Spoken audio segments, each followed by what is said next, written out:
الحمد لله نحمده ونستعينه ونستغفره ونؤمن به ونتوكل عليه ونعوذ بالله من شرور أنفسنا ومن سيئات أعمالنا من يهده الله فلا مضل له ومن يضلله فلا هادي له أشهد أن لا إله إلا الله وحده لا شريك له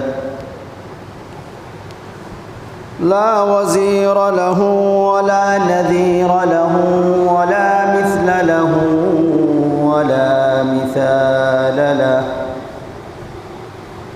ولا مقارن له ولا مكاظم له ولا مداني له ولا مضارع له ونشهد أن سيدنا وسندنا وشفيعنا وحبيبنا وأولانا ومولانا محمدا عبده تعالى ورسوله أرسله الله تعالى بالهداية إلى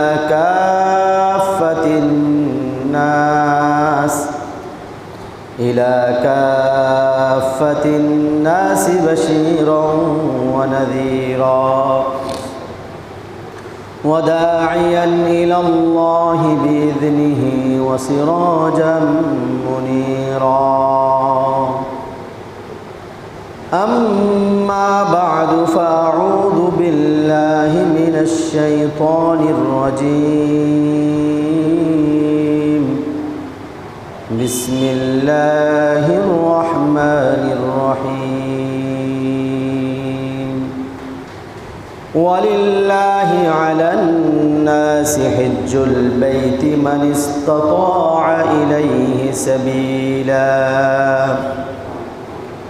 آمنت بالله صدق الله العلي العظيم وبلغنا رسوله النبي الأمي الكريم ونحن على ذلك لمن الشاهدين الشاكرين والحمد لله رب العالمين الحمد لله الله جل جلاله عما نواله الشاهد দরবারে অসংখ্য অগণিত শুকরিয়া জ্ঞাপন করছি যে মহান পরওয়ারদিগার আলম রব্বে করিম আমাদেরকে পবিত্র জুমাবার সালাতুল জুমাদের উদ্দেশ্যে আগে মসজিদে এসে কিছু সময় কোরআন সুন্নাহর আলোচনা করার ও শোনার সুযোগ তৌফিক করে দিয়েছেন। এই জন্য অন্তঃস্থল থেকে সেই মহান মালিকের শাহী দরবারে শুকরিয়া ও কৃতজ্ঞতা আদায় করে বলি আলহামদুলিল্লাহ। ধারাবাহিক গত 2 জুমাতে আমরা হজ সম্পর্কে আলোচনা শুরু করে এসেছি। আল্লাহ রাব্বুল আলামিনের পক্ষ থেকে তৌফিক প্রাপ্ত হলে আজকেও আপনাদের সামনে হজের ফজিলত, হজ না করার ভয়াবহ পরিণতি, হজের মহত্ব তাৎপর্য সম্পর্কে আলোচনা করব ইনশাআল্লাহ। এরপরে আগামী 2 জুমাতে কোরবানি সম্পর্কে আলোচনা হবে। তো গত জুমাতে আমরা আলোচনা করেছিলাম হজ কাকে বলে এবং এই হজের অবস্থান কি। হজ শব্দের শাব্দিক অর্থ হলো ইচ্ছা পোষণ করা। পারিভাষিকভাবে হজ দ্বারা উদ্দেশ্য হলো আল্লাহ রাব্বুল আলামিনের সন্তুষ্টি লাভের উদ্দেশ্যে বাইতুল্লাহ সফর করে, মক্কাতুল মুকাররমা সফর করে সেখানে হজের যে কর্মগুলো রয়েছে তা সম্পাদন করা, আরাফায় অবস্থান করা, বাইতুল্লাহ তওয়াফ করা, মিনা মুজদালিফায় অবস্থান করা, শয়তানকে পাথর নিক্ষেপ করা, সাফা মারওয়ার মাঝখানে সাই করা সহ হজের যে কর্ম রয়েছে পারিভাষিকভাবে ইসলামী দৃষ্টিতে তাকে হজ বলা হয়। হজ ইসলামের পঞ্চস্তম্ভর একটি। ইসলামের 5টি খুঁটি রয়েছে, তন্মধ্যে পঞ্চমতম খুঁটি হলো হজ। রাসূলুল্লাহ সাল্লাল্লাহু আলাইহি ওয়াসাল্লাম বলেন, ইয়া আইয়ুহান নাস قد فرض الله عليكم الحج فحجوا فقال رجل يا رسول الله لكل عام فسكت رسول الله صلى الله عليه وسلم فقاله 3 ثم قال لو قلت نعم لوجبت ولما استطعتم। রাসূলুল্লাহ সাল্লাল্লাহু আলাইহি ওয়াসাল্লাম বলেন, ও দুনিয়ার মানুষ, আল্লাহ রাব্বুল আলামিন তোমাদের উপর হজ ফরজ করে দিয়েছেন, সুতরাং তোমরা হজ পালন করো। জন এক ব্যক্তি দাঁড়িয়ে জিজ্ঞেস করল, ইয়া রাসূলুল্লাহ, প্রতি বছর কি আমাদের হজ পালন করতে হবে? রাসূলুল্লাহ সাল্লাল্লাহু আলাইহি ওয়াসাল্লাম উত্তর না দিয়ে চুপ ছিলেন। ওই লোকটি পরপর 3 বার প্রশ্ন করার পর রাসূলুল্লাহ সাল্লাল্লাহু আলাইহি ওয়াসাল্লাম বলেন, যদি আমি বলতাম প্রতি বছর হজ করতে হবে, তাহলে তোমাদের উপর হজ প্রতি বছর করাই ফরজ হয়ে যেত, কিন্তু তোমাদের পক্ষে তা করা, সেই হজ পালন করা সম্ভবপর ছিল না। তার মানে হজ একমাত্র জীবনে একবার ফরজ। কাদের উপর ফরজ?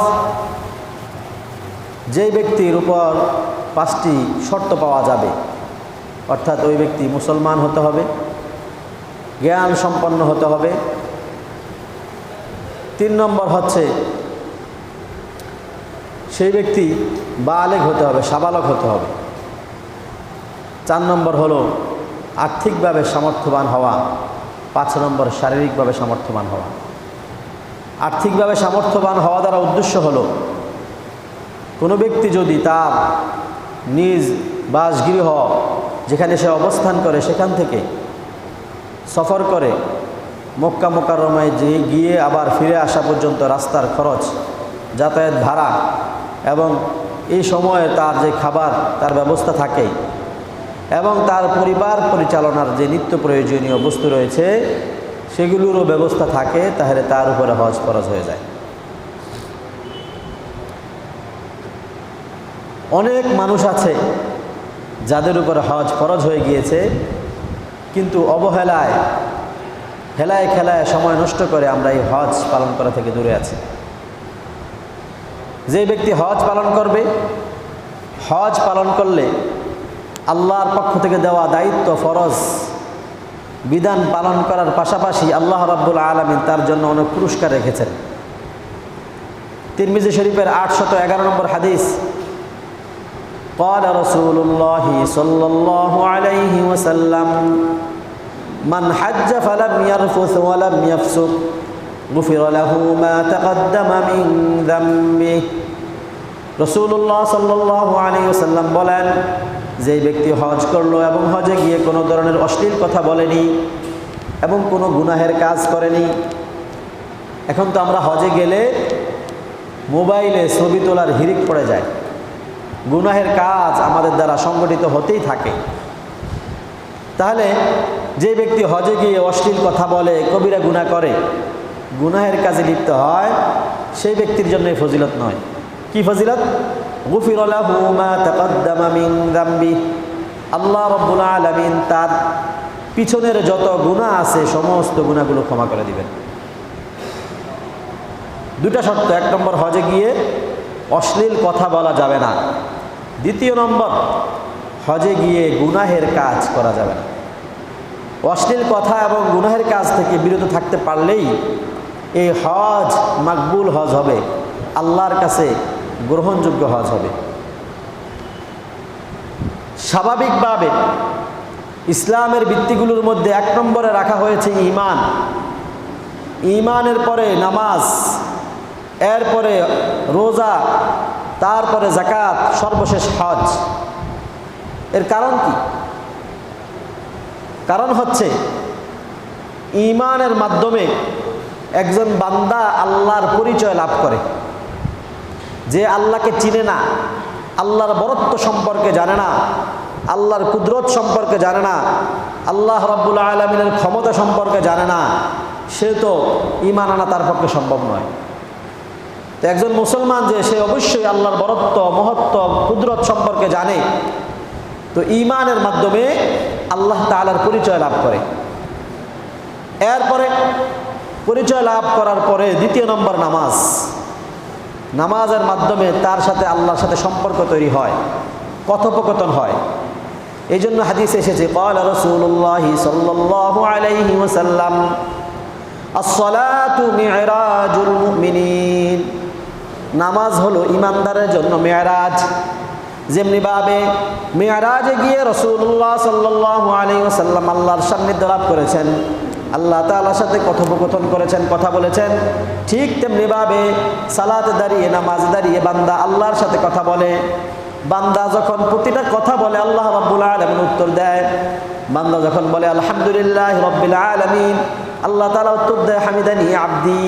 যাই হোক, তাহলে ঈমানের মাধ্যমে আমরা আল্লাহর পরিচয় লাভ করেছি। 2 নম্বর নামাজের মাধ্যমে আল্লাহর সাথে সম্পর্ক স্থাপন হয়, আল্লাহর সাথে কথা বলা হয়। 3 নম্বর রোজা। এই রোজা হলো আল্লাহর সাথে সম্পর্ককে আরেকটু মজবুত করা। যেমনিভাবে আল্লাহ রাব্বুল আলামিন খান না, ঘুমান না, লা তাখুযুহু সিনাতুন ওয়ালা নাওম। আল্লাহ তাআলা খাওয়া, পান করা, তন্দ্রা, নিদ্রা থেকে আল্লাহ রাব্বুল আলামিন পবিত্র।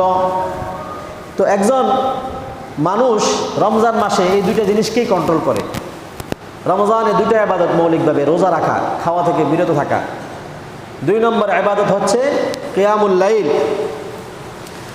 তন্দ্রা তথা এই নিদ্রা কমিয়ে দেওয়া, ঈশার পরপর না ঘুমিয়ে লম্বা সময় তারাবির মাধ্যমে ঘুমকে কন্ট্রোল করা।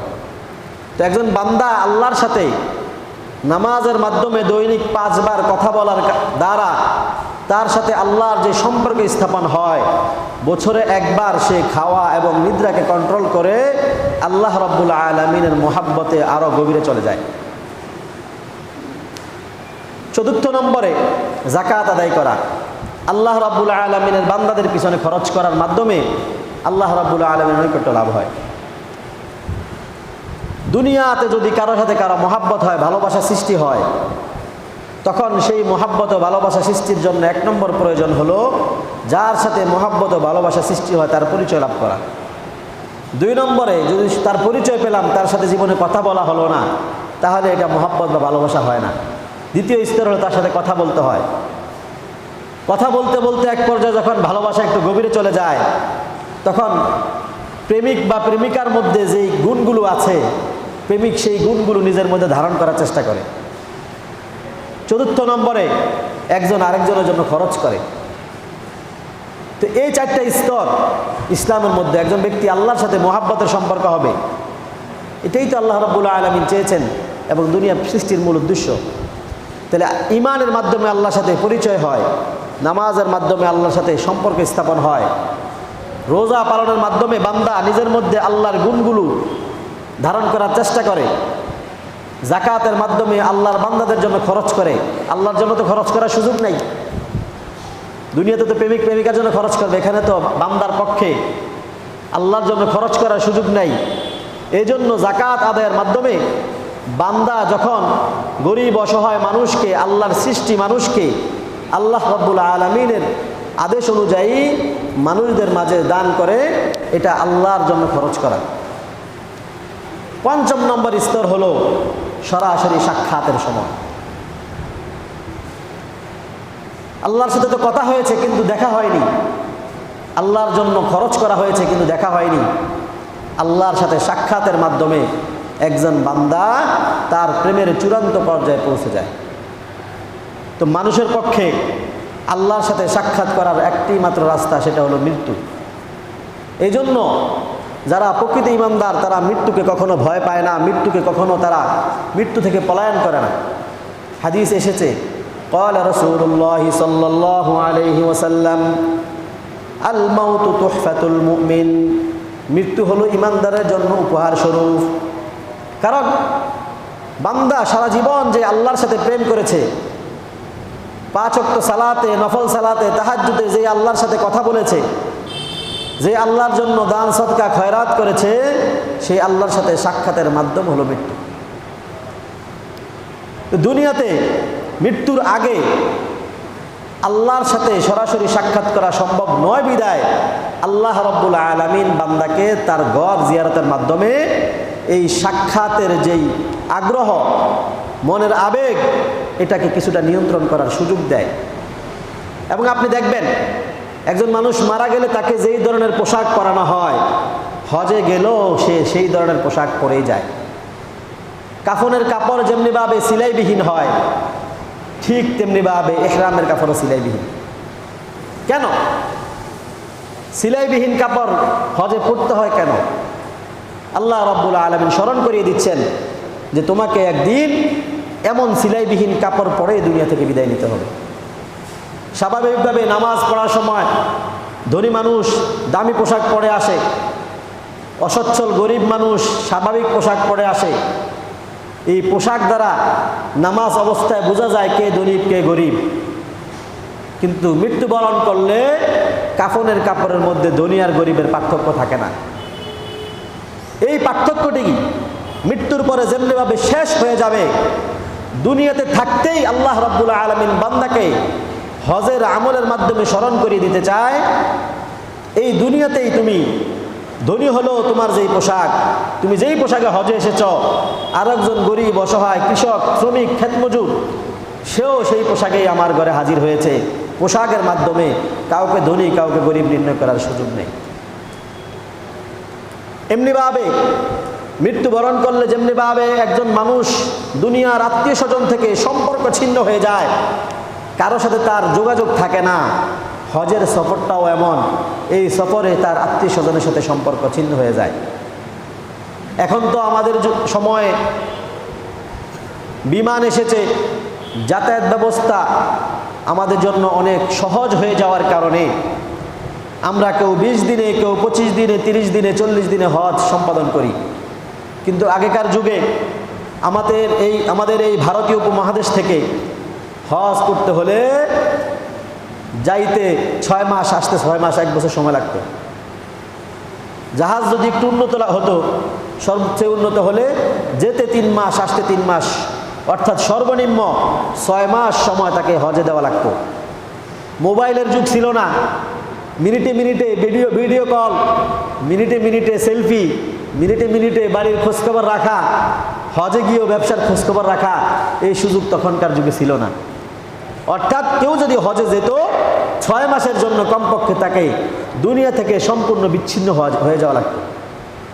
একজন মানুষ যদি আল্লাহর ইবাদতের উদ্দেশ্যে দুনিয়ার সমস্ত ব্যবসা প্রতিষ্ঠান, আত্মীয় স্বজন, বন্ধু বান্ধব, স্ত্রী সব কিছু বর্জন করে একাগ্রচিত্তে 6 মাস আল্লাহর ইবাদত করে, সে অবশ্যই আল্লাহর ওলি হয়ে যাবে।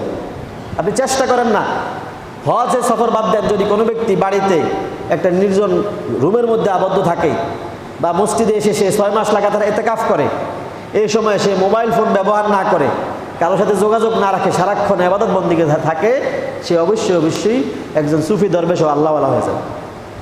তো তৎকালীন সময়ের হজের সফরটি এমন ছিল যে হজের সফরে সর্বনিম্ন 6 মাস সময় লাগতো, যেতে 3 মাস, আসতে 3 মাস। এই 6 মাস সময় সে যখন আল্লাহ ছাড়া আর কারোর সাথে তার কোনো সম্পর্ক নাই, বাড়িতে কে জীবিত আছে কে মারা গেছে তার কোনো খবর নেই, ব্যবসা প্রতিষ্ঠানের কোনো খবর নেই, দেশ বিদেশের কোনো খবর নেই, একমাত্র আল্লাহর সাথে সম্পর্ক। দেশ থেকে এহরাম পরে সে রওনা দেয়। এই 6 মাস সে যখন এহরাম পরে থাকে লাগাতার, হজ শেষ করা পর্যন্ত হলো কমপক্ষে 4 মাস সে যখন এহরাম পরে থাকে, এবং পুরো সময় সে একটু পর বলতে থাকে লাব্বাইক আল্লাহুম্মা লাব্বাইক, লাব্বাইক লা শারীকা লাক লাব্বাইক, ইন্নাল হামদা ওয়ান নি'মাতা লাক ওয়াল মুলক লা শারীকা লাক। সে যখন বারবার আল্লাহর কাছে বলতে থাকে আল্লাহ আমি আপনার দরবারে হাজির, আপনার দরবারে উপস্থিত, তাহলে অবশ্যই তার সাথে আল্লাহর একটি প্রেমের সম্পর্ক হয়ে যায়। সে সারাক্ষণ আল্লাহ তাআলার নির্দেশনাবলী দেখতে থাকে এবং আল্লাহর সাথে সাক্ষাতের মজা কিছুটা হলে সে অনুভব করে। তো এই জন্য বলতেছিলাম, হজ হলো বান্দার জন্য আল্লাহর সাথে দুনিয়াতে সাক্ষাতের একটা নমুনা। মৃত্যুর পরে সাক্ষাৎ হলে যেভাবে মৃত্যুর পরে সে দুনিয়া থেকে বিচ্ছিন্ন হয়ে যায়, ঠিক তেমনিভাবে হজের মাধ্যমেও দুনিয়া থেকে বিচ্ছিন্ন হয়ে যায়। কিন্তু দুঃখ আফসোসের বিষয়, এই মোবাইলের বিপদ আমাদেরকে হজকে তার প্রকৃত রূপে পালন করার সুযোগ মোবাইলের কারণে হয় না। অ্যান্ড্রয়েড মোবাইল নিয়ে আমরা হজে যাই, তাওয়াফ করতেছি, এটি ফরজ ইবাদত। এই সময় বান্দার সাথে আল্লাহ ছাড়া আর কারোর সাথে সম্পর্ক থাকবে না। একজন বান্দা আল্লাহর কাছে গুনাহ মাফ চাওয়ার জন্য গিয়েছে, নিজের জীবনের অপরাধের জন্য ক্ষমা চাইতে গেছে, সেখানে গিয়ে সে সেলফি তুলতেছে। তার অর্থ হলো তার হজের মধ্যে ইখলাস নাই, সে মানুষকে দেখানোর জন্য হজ করতেছে।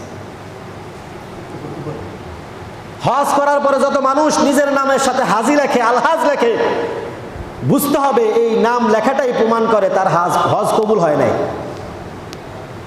যদি হজ সে একমাত্র আল্লাহর জন্য করত, তাহলে সেই নামের শুরুতে হাজি বা আলহাজ লিখতো না। 5 ওয়াক্ত নামাজ পড়া সত্ত্বেও কেউ নিজের নামের শুরুতে লেখেনি মুসল্লি আব্দুল সামাদ সাহেব, জনাব মুসল্লি আব্দুর রহিম সাহেব, জনাব নামাজি কুদ্দুস সাহেব, এগুলো লেখে। একটি ফরজ ইবাদত, আল্লাহর সাথে আমার সম্পর্ক স্থাপনের মাধ্যম পালন করেছি, সেটা যেমন আমার আর আল্লাহর মধ্যে সীমাবদ্ধ, হজও একটি ফরজ ইবাদত, যার মাধ্যমে আমি আমার গুনাহ মাফ চাইতে গিয়েছি। আল্লাহর সাথে যে আমার সম্পর্ক তার পূর্ণাঙ্গ রূপ স্থাপন করতে গিয়েছি, সেখানে আমার নামের সাথে হাজি লেখা হবে কেন? আবার কার্ড বানায় আলহাজ অমুক সাহেব, রাজনীতি করলে পোস্টার লেখে হাজি অমুক সাহেব, আলহাজ অমুক সাহেব। আবার এই ক্ষেত্রে অনেকে নিয়মও বানাইছে, একবার হজ করলে নাকি হাজি সাহেব, কয়েকবার হজ করলে নাকি আলহাজ সাহেব। এগুলো সব মানুষের বানানো। এই জন্য যাদের নামের শুরুতে হাজি যারা লেখে, স্বেচ্ছায় কার্ড বানায় এবং আলহাজ লেখে, বুঝতে হবে তাদের হজ কবুল হয় নাই। মানুষকে দেখানোর জন্য তারা হজ করছে।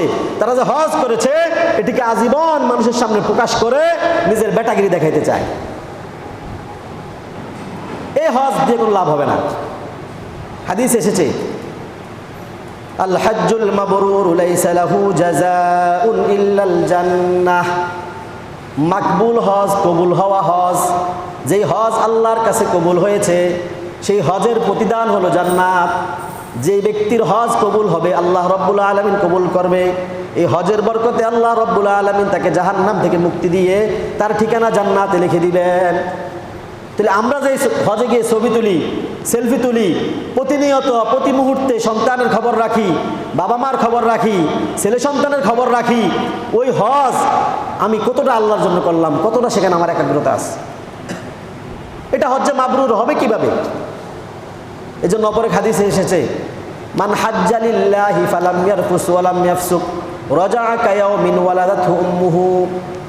মান হাজ্জা লিল্লাহ, যে আল্লাহর জন্য হজ করবে, বান্দার জন্য না, নামের শুরুতে টাইটেল হাজি লাগানোর জন্য না, নামের শুরুতে আলহাজ লাগানোর জন্য না, বরং একমাত্র আল্লাহর সন্তুষ্টির জন্য, খালেস নিয়তে, দুনিয়ার মানুষকে দেখানোর জন্য নয়, বরং আল্লাহর প্রেম, ভালোবাসা, মোহাব্বত অন্তরে লালন করে যেই ব্যক্তি হজ করবে এবং সেখানে গিয়ে কোনো অশ্লীল কথা বলবে না, গুনার কাজ করবে না, সে হজ করে যখন বাড়িতে ফিরবে সে নিষ্পাপ অবস্থায় ফিরবে। তার মা তাকে যেদিন জন্ম দিয়েছে, যেদিন সে ভূমিষ্ঠ হয়েছিল, সেদিন সে যেমন নিষ্পাপ ছিল, হজ করে ফেরার পর ঠিক তেমনিভাবে সে নিষ্পাপ হয়ে যাবে। কোন হজ? যে হজ আল্লাহর জন্য হবে, আল্লাহর সন্তুষ্টির জন্য হবে, যে হজে যাওয়ার পরে তার দুনিয়ার কোনো খবর থাকবে না, স্ত্রী সন্তানের খবর থাকবে না, ঘন ঘন সেলফি তোলা হবে না, তাওয়াফে মাতাফে দাঁড়িয়ে বাইতুল্লাহর সামনে দাঁড়িয়ে যেখানে থরথর করে কাঁপা দরকার, আয় আল্লাহ অনেক জুলুম করেছি, অনেক অপরাধ করেছি, অনেক নির্যাতন করেছি, অনেক গুনাহ করেছি, অনেক একাকী গুনাহ করেছি, অনেক অশ্লীল কাজ করেছি, অনেক বেপরদার করেছি, অনেক সুদ খেয়েছি, ঘুষ খেয়েছি, অনেকের সাথে খারাপ আচরণ করেছি। আল্লাহ আপনার বান্দা আপনার দরবারে হাজির, আপনি কবুল করেছেন, গুনাহ মাফ চাওয়ার জন্য এসেছি। সেখানে থরথর করে কেঁপে আল্লাহর কাছে দোয়া করা দরকার। সেখানে আমরা দোয়া না করে বসে বসে ভিডিও কল করতেছি, সেলফি তুলতেছি। বুঝা গেল আমি কবুল হয়ে যাই নাই। এজন্য হজে গেলেই যে সে নিষ্পাপ হয়ে যায় এমন নয়। যার হজ মাকবুল হয় সে নিষ্পাপ হয়। যে হজ আল্লাহর জন্য করে তার গুনাহ মাফ হয়, আর যে হজ বান্দাকে দেখানোর জন্য করে সে নিষ্পাপ হয় না, বরং সে আরো গুনার বোঝা বেশি করে নিয়ে আসে। একজন ব্যক্তি হজে গেল, সে যদি সত্যিকারই আল্লাহর প্রেমে দেওয়ানা হয়ে, আল্লাহর প্রেমে পাগল হয়ে আল্লাহর সাক্ষাতের লাভের আশায় কাফনের কাপড়ের মতো সিলাইবিহীন এহরামের কাপড় পরে আল্লাহর সাক্ষাতের আশায় আল্লাহর ঘরের সাক্ষাতে যদি কোনো ব্যক্তি যায়, তাহলে অবশ্যই অবশ্যই সে মানুষের উপরে যত জুলুম করেছিল, নির্যাতন করেছিল, দুর্নীতি করেছিল, মানুষের টাকা আত্মসাৎ করেছে, সেগুলো আগে পরিশোধ করবে, তারপরে যাবে। যে ব্যক্তি দোকানে মাপে কম দেয়, যে ব্যক্তি মানুষদেরকে ঠকায়, যে ব্যক্তি এখনো বোনদের হক তাদেরকে বুঝিয়ে দেয় নাই, আদায় করে দেয় নাই, তাদের সাথে লেনদেন ক্লিয়ার করে নাই, যে ব্যক্তি কারো থেকে ধার টাকা এনে 30 বছর 40 বছর 20 বছর 25 বছর হয়ে গেছে এখনো পরিশোধ করে নাই, সেই ব্যক্তি যখন হজে গিয়ে বলে লাব্বাইক আল্লাহুম্মা লাব্বাইক, তখন আল্লাহ তাআলা উত্তর দেয় লা লাব্বাইকা ওয়ালা সাদাইক, তোমার লাব্বাইক কবুল করা হবে না, তোমার জন্য আজকে কোনো সুসংবাদ নেই, তুমি সৌভাগ্যবানদের অন্তর্ভুক্ত হতে পারবে না। তো এই জন্য হজ করতে হবে। হজ যাদের উপরে ফরজ, হজ ঋণ থাকা অবস্থায় ঋণ পরিশোধ না করে, ঋণ পরিশোধ করার সামর্থ্য নাই, আমি ওই টাকা দিয়ে হজে চলে গেলাম, হজ আদায় হবে না। আগে তো ঋণ পরিশোধ করতে হবে, ঋণ থাকা অবস্থায় হজ ফরজ হবে না। আপনি সমস্ত ঋণ পরিশোধ করার পরে বোনের হক দিয়ে আপনি কোটিপতি, এরপরে এই টাকা দিয়ে আপনি হজ আর ওমরা করেন, গরিব দুঃখীকে দান করেন, কোনো লাভ নাই। মানুষ আপনাকে হয়তো হাজী সাহেব বলবে, এতটুকুই, কাল কিয়ামতের ময়দানে কোনো কিছুই পাওয়া যাবে না। তো যে ব্যক্তি আল্লাহর জন্য হজ করবে না, লোক দেখানোর জন্য হজ করবে, সেই ব্যক্তির হজ কবুল হবে না, এবং সেই হজ দ্বারা সেই পরকালে নাজাত মুক্তি কোনোটাই পাবে না। এই জন্য হজ গুরুত্বপূর্ণ ইবাদত, হজের ক্ষেত্রে কোনো অবহেলা করা যাবে না। তো যাই হোক, যাদের উপর হজ ফরজ হয়ে গেছে, যে স্ত্রী সন্তানের খরচাদি বহন করে নিজে হজের সফর আসা যাওয়া এবং সেখানে থাকা অবস্থায় যা যা প্রয়োজনীয়তা পূরণ করার মতো সামর্থ্য আছে, তারা যদি হজ করে আল্লাহ রাব্বুল আলামিন তাদেরকে 3টা পুরস্কার দিবেন। 1 নম্বর পুরস্কার, তার সমস্ত গুনাহ মাফ হয়ে যাবে, আমরা হাদিস বলেছিলাম। 2 নম্বর পুরস্কার, আল্লাহ রাব্বুল আলামিন তার নাম জাহান্নামীদের কাতার থেকে কেটে তার নাম জান্নাতীদের কাতারে লিখে দিবেন, সুবহানাল্লাহ। 3 নম্বর পুরস্কার, যেটা দুনিয়াতে নগদে পাওয়া যাবে, আল্লাহ রাব্বুল আলামিন তার সম্পদ বৃদ্ধি করে দিবেন। অনেকে মনে করে আমার হজের টাকা আছে, ওমরার টাকা আছে ঠিক, কিন্তু গেলে তো টাকাগুলো নষ্ট হয়ে যাবে, এর চাইতে টাকাগুলো আমি ব্যবসায় ইনভেস্ট করি, আমার ব্যবসায় বরকত হবে।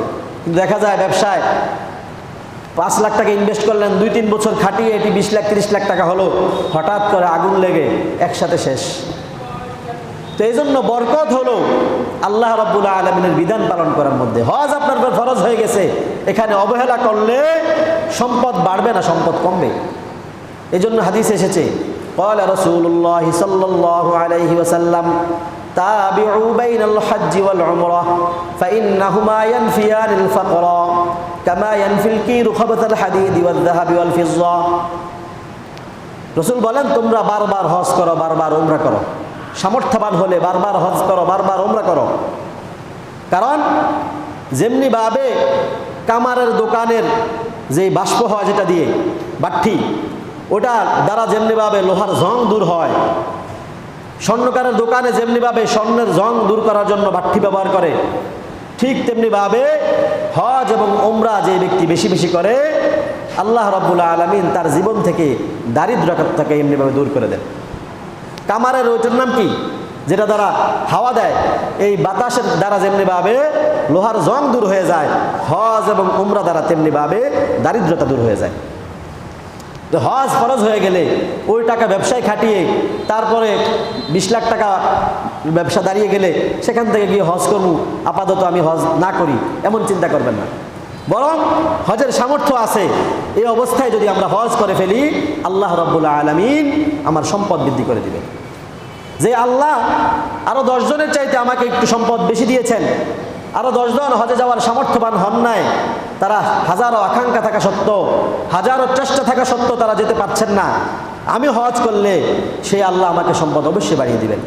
যিনি এই পর্যায়ে আমাকে দিতে পেরেছেন যে আমি হজ করার সামর্থ্যবান হয়েছি, তাহলে আমি খরচ করলে আমার ব্যবসায় বরকত হবে না কেন? অবশ্যই তিনি আমার ব্যবসা বাণিজ্য সব কিছুতে বরকত অবশ্যই দিবেন। তো এই জন্য হজ করলে এই 3টা পুরস্কার পাওয়া যাবে। আর যে ব্যক্তি হজ ফরজ হওয়া সত্ত্বেও হজ করলো না, অনেক মানুষ আছে হজ ফরজ হয়ে গেছে, মৃত্যু চলে এসেছে, হজ অবহেলা করে করে সম্পদের মায়ায় হজ করতে যায়নি। এই জন্য বললাম হজটা মৃত্যুর মতো। অনেকে আছে যে হজ করব, ছেলেটাকে বিয়ে করাই নেই, হজের সফরে যদি মারা যায়, হজ করব মেয়েটাকে একটু বিয়ে দিয়ে নেই, হজ করব নতুন কারখানাটা উদ্বোধন করে নেই, হজ করব এই তো ঘরের দেয়ালটা একটু উঠে নেই, ছাদটা একটু দিয়ে নেই, জানালাগুলো দেওয়ার কাজ বাকি আছে এটা একটু কমপ্লিট করে নেই, গ্লাসগুলো লাগিয়ে ফেলি, এখানে দোকানেরটার অসম্পূর্ণ কাজটা শেষ করি। এভাবে একের পর এক কাজ আসতে থাকে, আস্তে আস্তে এক সময় তার মৃত্যু চলে আসে। 10 বছর আগে হজ ফরজ হয়েছে, 15 বছর আগে হজ ফরজ হয়েছে। তার ব্যাপারে রাসূলুল্লাহ সাল্লাল্লাহু আলাইহি ওয়াসাল্লাম খুব ভয়াবহভাবে সতর্কবাণী করেছেন, সাবধান করেছেন। قال رسول الله صلى الله عليه وسلم من ملك زادا وراحلة يبلغه إلى بيت الله ولم يحج, যেই ব্যক্তি টাকা পয়সার মালিক হয়েছে, যার দ্বারা সে খাবারের ব্যবস্থা করতে পারত এবং হজের সাওয়ারির ব্যবস্থা করতে পারত, ওই টাকা পয়সা দিয়ে সে বাইতুল্লাহ যাওয়ার সামর্থ্যবান ছিল, এরপরও যদি কোনো ব্যক্তি হজ না করে, রাসূল বলেন ফালা উবালি আন ইয়ামুতা ইয়াহুদিয়ান আও নাসরানিয়া, আমি পরোয়া করি না সে ইহুদি হিসাবে মারা গেল না খ্রিস্টান হিসাবে মারা গেল। তার মানে যে মুসলমান হওয়া সত্ত্বেও হজ ফরজ হওয়ার পরে অবহেলা করে করে করে 10 বছর 15 বছর কাটিয়ে দিয়েছে, মৃত্যু চলে এসেছে, সে হজ করলো না, রাসূল তাকে নিজের উম্মত হিসাবে স্বীকার করতে রাজি না। কাল কিয়ামতের ময়দানে সে রাসূলের সুপারিশ পাবে না, হাউজে কাউসারের পানি পান করতে সে সক্ষম হবে না। রাসূল বলেন হজের সামর্থ্যবান অসত্য হজ করলো না, সে আর আমার উম্মতের অন্তর্ভুক্ত না। এখন সে ইহুদি হইল না খ্রিস্টান হইল না হিন্দু হইল, সে যে কোনো দলে চলে যাক, সে আমার উম্মতের দলভুক্ত নয়, আমার দলভুক্ত নয়, সে আমার লোক নয়। কত ভয়াবহ কথা। এই জন্য হজ ফরজ হয়ে গেলে অন্য দান অনুদান না করে, অন্য সকল কাজ না করে, সবার আগে আমাদের হজ পালন করতে হবে। কখন মৃত্যু চলে আসে, হজ ফরজ হয়ে যাওয়া, হজের সামর্থ্যবান হওয়া, এটা তো অনেক বড় সৌভাগ্যের বিষয় যে আল্লাহ আমাকে পছন্দ করছেন বিদায় তার ঘরে যাওয়ার মতো সুযোগ ও তৌফিক তিনি করে দিয়েছেন। আরো হাজার মানুষ দিনের আকাঙ্ক্ষা থাকে আল্লাহর ঘরে সে যাবে, কিন্তু দেখা যায় তার পক্ষে সম্ভব হয় না, সে সামর্থ্যবান হয় না। অপর এক হাদিসে এসেছে قال رسول الله صلى الله عليه وسلم من لم يمنعه مانع أو مرض حابس أو سلطان جائر ولم يحج فمات ولم يحج فليمت إن شاء يهوديا أو إن شاء نصرانيا। রাসূল বলেন যে ব্যক্তির হজ ফরজ হয়ে গিয়েছে, যার উপরে হজ ফরজ হওয়ার পরে কোনো বাধা ছিল না, অনেক সময় বাধা বিপত্তির কারণে হজ করতে পারে না। যেমন 2019 সালে 20 সালে বাধা ছিল, করোনা ভাইরাসের কারণে অনেকে হজ করতে পারে নাই। এখন একটা লোকের যদি 2019 সালে হজ ফরজ হয়ে যায়, এই বছর সে হজ করার অনেক ইচ্ছা ছিল, কিন্তু সরকারি বিধিনিষেধের কারণে সে হজ করতে পারলো না, এরপরে পরের বছর আসার আগে সে মারা গেল, তাহলে সে হজ না করার গুনাহে গুনাহগার হবে না, কেননা তার ইচ্ছা ছিল হজ করার, বাধার কারণে সে হজ করতে পারে নাই। আও মারাদুন হাবিসুন, অথবা কোনো ব্যক্তির হজ ফরজ হয়েছে ঠিক, কিন্তু মারাত্মক অসুস্থ হয়ে গেছে, সে ক্যান্সার আক্রান্ত হয়ে গেছে, প্যারালাইসিস আক্রান্ত হয়ে গেছে, অথবা বড় ধরনের কোনো সমস্যায় সে সম্মুখীন হয়েছে, যার ফলে সে আর হজ করতে পারে নাই। এই দুই সমস্যা। 3 নম্বর আও সুলতানুন জাইর, অথবা কোনো জালিম বাদশা সেই দেশ থেকে হজ করতে কাউকে যেতে দিচ্ছে না। যেমন চীনের জিনজিয়াং প্রদেশ, ওই এলাকার মানুষদের জন্য রোজা রাখা, ইসলামী নাম রাখা নিষিদ্ধ, সেখান থেকে হজে যাওয়ারও কোনো সুযোগ নাই। চীনের জিনজিয়াং প্রদেশে অনেক মুসলমান আছে, প্রায় 10 কোটি সম্ভবত, তারা মানবতার জীবন যাপন করছে এবং সেখানে বাহিরের মিডিয়াও এলাও না। আমেরিকাতে বা অন্য অন্য রাষ্ট্রে মুসলিম নির্যাতিত হলে সেটি মিডিয়ায় আসে, মানুষ জানতে পারে, কিন্তু চীন কমিউনিস্ট শাসিত বিশ্বের সবচেয়ে বৃহত্তম রাষ্ট্র, প্রায় 150 কোটির মতো মানুষ, সেখানে 12% 12.5% মুসলিম। তো 150 কোটির মধ্যে 12.5% মুসলিম হলে প্রায় 17-18 কোটি মুসলিম আছে। তার মধ্যে জিনজিয়াং প্রদেশটা বৃহত্তম মুসলিম সংখ্যাগরিষ্ঠ এলাকা। তো ওদেরকে তারা একটা পুরো মুসলিম জাতিকে তারা জেলখানার মধ্যে আবদ্ধ করে ফেলেছে, পুরো এলাকাটাকে কারাগারে রূপান্তরিত করেছে, যাই কোনো ইতিহাস। তো কোনো জালেম বাদশার কারণে যদি কেউ হজে দিতে না পারে তাহলে মাফ। কোনো ভাইরাস জাতীয় কারণে বাধাগ্রস্ত হয়ে হজ করতে পারলো না, অথবা নিজের অসুস্থতার কারণে হজ করতে পারলো না, অথবা বাদশাহ কর্তৃক বাধা প্রদানের কারণে হজ করতে পারলো না, এরা মাফ। এছাড়া যদি কোনো কারণ ব্যতীত হজ ফরজ হওয়ার পরও হজ করলো না, এমত অবস্থায় সে মারা গেল, রসুল বলেন ফালিয়ামুত ইনশা ইয়াহুদিয়ান ওয়া ইনশা নাসরানিয়া, সে যেন হয় ইহুদি হয়ে মারা যাক অথবা খ্রিস্টান হয়ে মারা যাক, এটা আমাদের দেখার বিষয় নয়। তাইলে আমরা আলোচনা করছিলাম ইসলামের গুরুত্বপূর্ণ ইবাদত হলো হজ। এই হজ হলো বান্দার সাথে আল্লাহর যে ভালোবাসা সম্পর্ক এর চূড়ান্ত নিদর্শন। একজন মানুষের সাথে অপর মানুষের সম্পর্ক হলে প্রথম ধাপে পরিচয় হয়, তো বান্দার সাথেও আল্লাহর প্রথম ধাপের পরিচয় হলো ঈমান।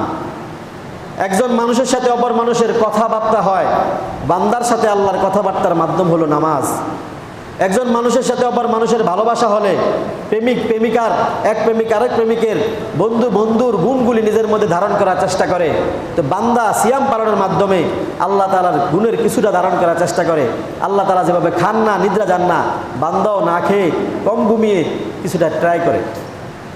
এমনিভাবে একজনের সাথে আরেকজনের সম্পর্ক হলে একজন আরেকজনের জন্য খরচ করে, তো বান্দাও আল্লাহর সাথে সম্পর্ক হওয়ার পর যাকাত আদায়ের মাধ্যমে আল্লাহর বান্দাদের জন্য খরচ করা মানে আল্লাহর জন্য খরচ করা। এই ধাপগুলো পূরণ করার পরে সর্বশেষ থাকে একজন প্রেমিক আরেকজনের সাথে সাক্ষাৎ করে। তো আল্লাহর সাথে সরাসরি সাক্ষাতের একমাত্র মাধ্যম হলো মৃত্যু। মৃত্যুর মাধ্যমে বান্দা আল্লাহর সাথে সাক্ষাৎ করবে। এই জন্য হাদিসে এসেছে ঈমানদারের জন্য মৃত্যু হলো উপহার।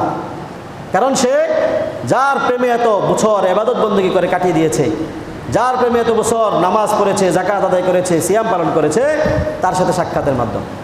তো মৃত্যুর মাধ্যমে চূড়ান্ত সফলতা আসবে, চূড়ান্ত সাক্ষাৎ হবে ঠিক, কিন্তু মৃত্যুর আগে আল্লাহর সাথে সাক্ষাতের কষ্ট ঈমানদারকে কিছুটা লাঘব করবার জন্যে আল্লাহ রাব্বুল আলামিন হজের বিধান দিয়েছেন। এই হজের মাধ্যমে সে তো সরাসরি আল্লাহর সাক্ষাৎ করতে পারবে না ঠিক, কিন্তু আল্লাহর ঘর দেখে কিছুটা নিজের কষ্ট লাঘব হবে। আল্লাহর ঘর এই কাবা, সে তো একটা পাথরের ইট সিমেন্ট দ্বারা তৈরি, এটার কোনো ফজিলত আলাদা নেই। অন্যান্য ইটের যেই মর্যাদা, এই ইটেরও সেই মর্যাদা, কিন্তু যেহেতু এই ঘরের সাথে আল্লাহ তাআলার সম্পর্ক লেগে গেছে, আল্লাহ তাআলা এটাকে নিজের ঘর হিসেবে স্বীকৃতি দিয়েছেন, এই জন্য এই ঘরের মর্যাদা। তো এই ঘর দেখতে যাওয়া মানে এই ঘর এর আকৃতি দেখা মানুষ সন্তুষ্টি লাভ করবে এমন না। বাংলাদেশের বা দেশের বিভিন্ন স্ট্যাচু মানুষ দেখতে যায়, স্থাপনা দেখতে যায়, সেখানে উদ্দেশ্য থাকে ওই ঘরটা দেখা, তার কারুকার্য দেখা। কাবা তো আলাদা এত সুন্দর কিছু না, কালো একটি ঘর। তো এই ঘর দেখে কেউ ওই ঘরের সৌন্দর্য বর্ণনা করে না, বরং এই ঘর দেখে দেখে এই ঘরের সম্পর্ক যে আল্লাহর সাথে হয়েছে, সে আল্লাহর স্মরণে, সে আল্লাহর বরত্ব কুদরত মোহাব্বতে সে বিবর হয়। তো বান্দা মৃত্যুর মাধ্যমে তার প্রকৃত প্রেমাস্পদ আল্লাহর সাথে সাক্ষাৎ করার আগে দুনিয়াতে থেকে আল্লাহর সাথে সাক্ষাতের যে আবেগ তাড়না তার মধ্যে আছে, এটা কিছুটা লাঘব করবার জন্য আল্লাহ তাআলা হজ নামক বিধান দিয়েছেন। এই জন্যেই কাফনের কাপড় যেমনিভাবে সিলাইবিহীন হয়, হজের জন্য যেই কাপড় আমরা পরিধান করি সেই কাপড়ও সিলাইবিহীন। কাপড়ের কাপড়ে যেমনিভাবে ধনী গরিবের কোনো ভেদাভেদ থাকে না, হজের জন্য যেই কাপড় দেওয়া হয়েছে সেই কাপড়ে কোনো ভেদাভেদ থাকে না। তো এই জন্যে যে ব্যক্তি প্রকৃত অর্থে আল্লাহর সন্তুষ্টির জন্য আল্লাহর প্রেমে মত্ত হয়ে হজ করতে পারবে, আল্লাহ রাব্বুল আলামিন তাকে 3টা পুরস্কার দিবেন। 1 নম্বর পুরস্কার হলো তার সমস্ত গুনাহ মাফ হয়ে যাবে। 2 নম্বর পুরস্কার হলো আল্লাহ তাআলা জাহান্নামের কাতার থেকে তার নাম কাটিয়ে জান্নাতীদের কাতারে লিখে দিবেন। 3 নম্বর পুরস্কার হলো তার দারিদ্রতা দূর করে দিয়ে আল্লাহ তাআলা তাকে সচ্ছলতার জীবন দান করবেন।